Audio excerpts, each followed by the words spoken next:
in the midst of a huge transformation where peers, communities, and workplaces are all really melding into one. Welcome to Reimagining Company Culture. My name is Christina Giuliano, she, her, and hers, and I am the Senior Partnerships Manager here at AllVoices.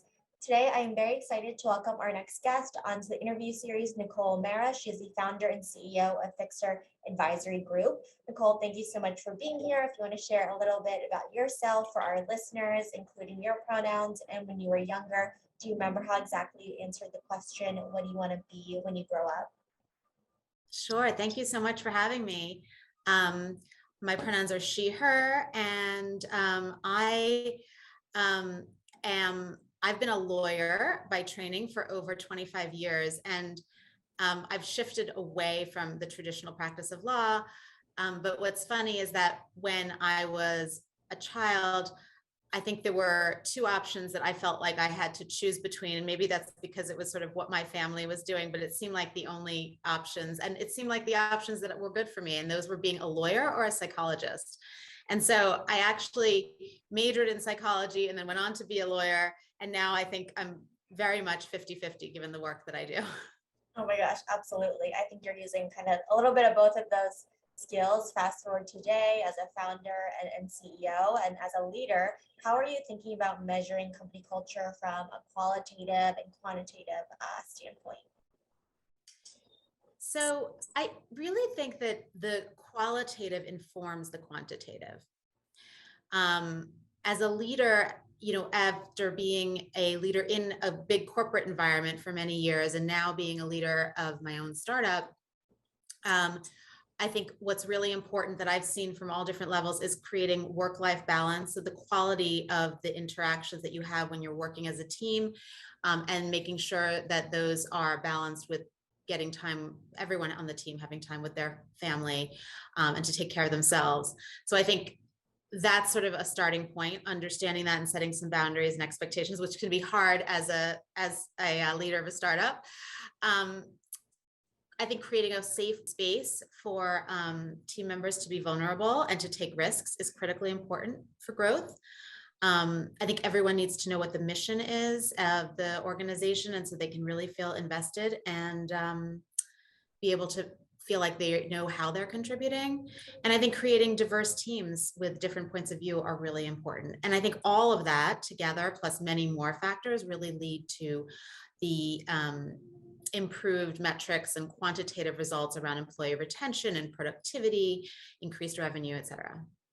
Absolutely. I definitely agree that the qualitative informs the quantitative, especially as folks are thinking about what they want to spend their time doing, the mission of the organization, making sure that you have diverse and inclusive teams, and understanding kind of the impacts that your work is doing all contribute to a fantastic dynamic company culture. When you think about your experience and what you're building as a startup founder, what really separates the quote unquote good from the great, the outstanding company culture? Well, I think that at this time, having a clear mission, vision, and values for your organization are almost becoming table stakes.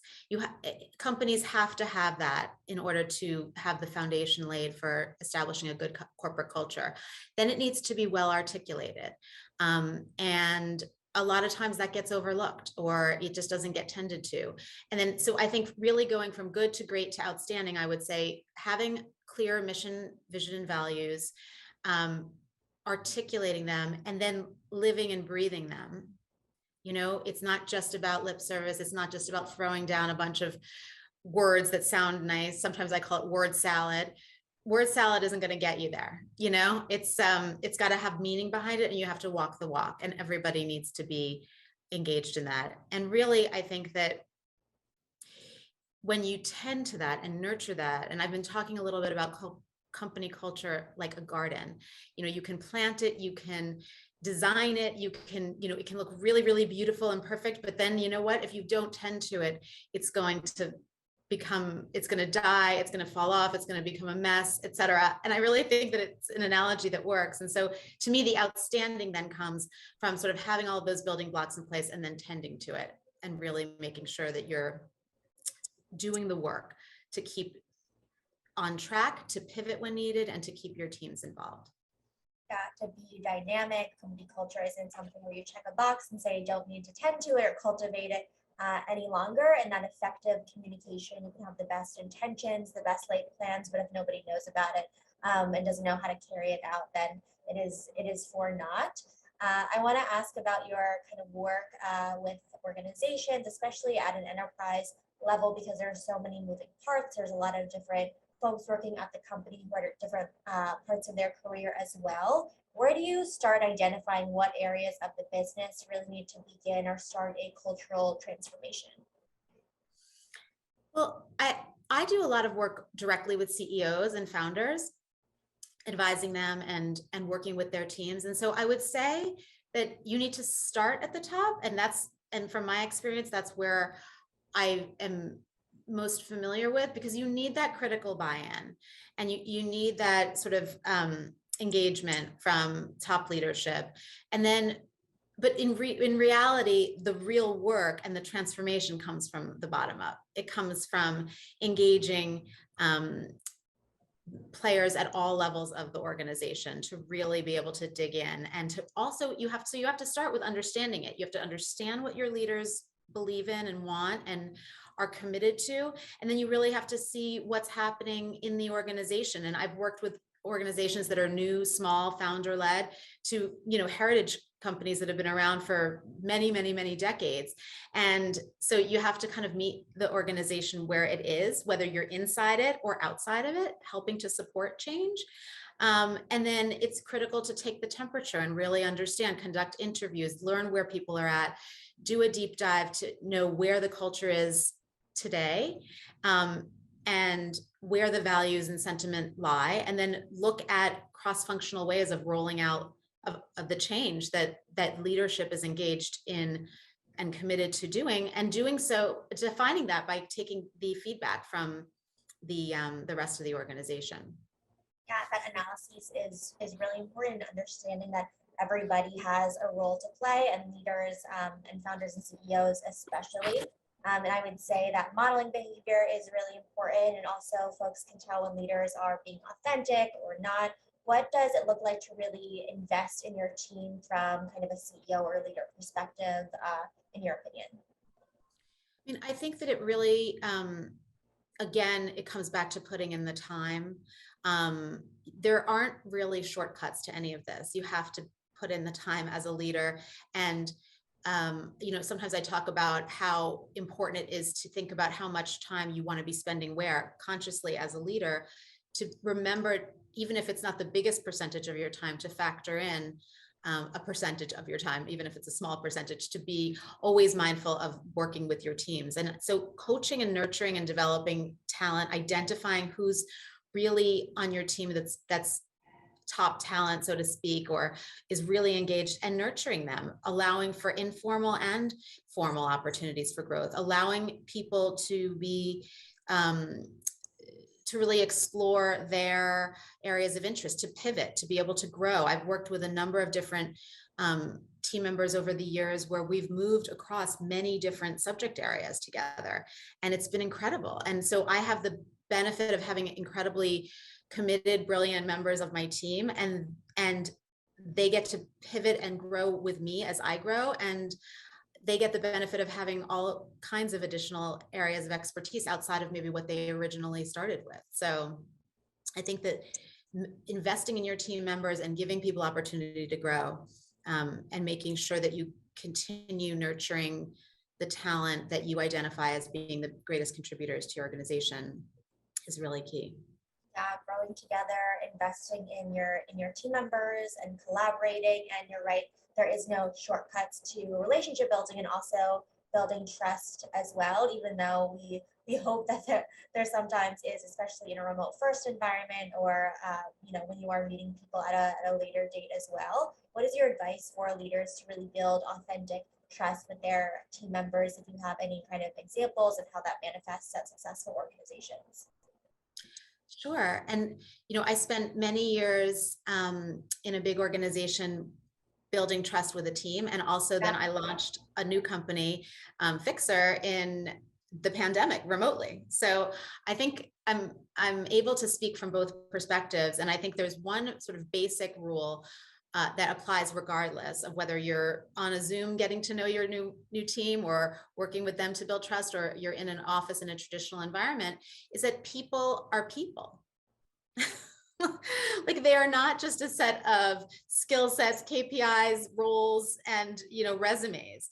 They're people. And when as leaders, we're faced with so many competing demands, the constant sort of hyperactivity of input that's happening all the time, it's easy to forget that everyone on your team is also a person that has, real feelings and challenges and likes and dislikes, et cetera. And it sounds kind of simple, but in fact, to me, it's been super key in terms of building trust. Letting my team know that I'm open to learning and growing is where I start, because I think that if you, as a leader, hold yourself out as someone who knows everything, that's a barrier to communication. And so to me, I always am very much open for feedback and letting my team know that I'm an active learner, allowing my team to know that this is, when you're working with me, I create a safe space. There are no dumb questions. It doesn't mean that I don't have high expectations for excellence and for learning, but at the same time, I really want to be sure that everyone feels like they can take risks and ask questions, because that's the only way you can grow. And I would also add that being transparent and consistent as a leader is really important to ensuring that your teams feel safe and that they can trust you. And that, I think, is even more true when you're outside of a traditional corporate environment, when you are remote, when you are in a startup situation. Teams really need to know that you're there, that you're solid, and you're not going anywhere. Building that psychological safety, really cultivating, tending to it as well, making sure that they know that you don't have all the answers, but you are willing to kind of have that open mindset, be a lifelong learner, and also support and collaborate with them as well. It's a mutual partnership too, and I think we've seen the kind of role of managers, leaders, executives, founders, and CEOs really change over time, but especially over these past 2 years as well. And I want to talk about kind of the responsibility of CEOs as leaders, shepherds of the company culture too. For example, we saw that Levi's former president, Jennifer Say, was talking about her kind of tweets about COVID-related school closures and mask mandates, and how it kind of affected her opportunity to be CEO. And I want to kind of ask, what is a CEO's responsibility in situations such as this to really represent the brand and also think about their kind of personal beliefs, if you will?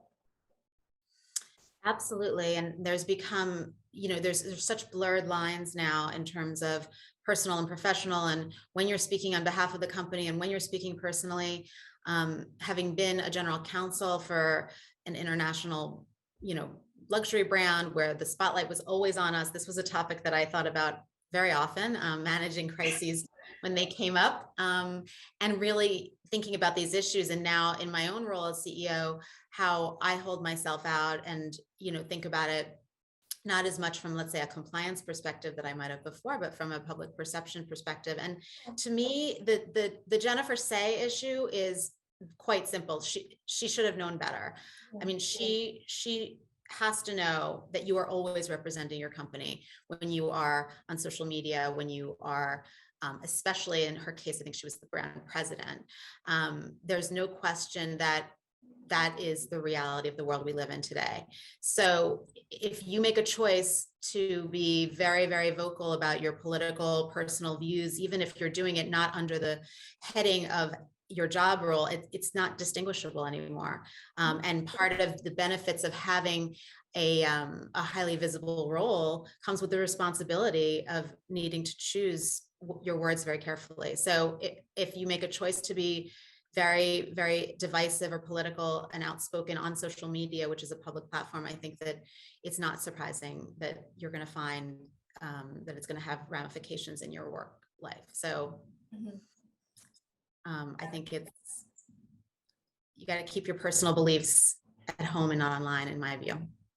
Yeah, I mean, taking on that additional responsibility, the idea of always kind of representing the brand as well, especially as president or another kind of high-level role at an organization, knowing that there are stakeholders and also employees who are parents and who have also different beliefs as well, making sure that you're thinking about it from a holistic perspective.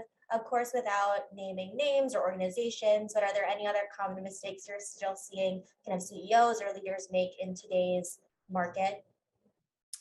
I think more generally, there is this sense that there's kind of a fear-based culture in a way that's developed out of some of the cancel culture kinds of issues that we've seen happening. And I think that while it's important to ensure that as a leader, you're always learning and always being able to pivot. And those are some of the mistakes that I think I see being made or failing to do that. But I think also it's really important to not lead from a place of fear. When you're in a place of fear and defensiveness, you don't see all of the possibilities that are in front of you, and you sometimes forget to listen. And so I think that, I don't know the ins and outs of all the situations that we see and read about, but the fact is that when the conditions are right to be tuned in, to be evolving and open to learning, to be not leading from a place of fear, to be engaging with your team, that's really when you're going to find leaders who are able to evolve, who are able to be connected to the zeitgeist in terms of what's going on and be able to make really good decisions for their organizations. I think that also relates to being really self-aware and doing that internal work to say, am I making decisions or am I coming from a place of fear right now? How, like, really checking in and seeing how it's manifesting outwardly to your team as well, because we know it all kind of has an effect on the folks that you are working with.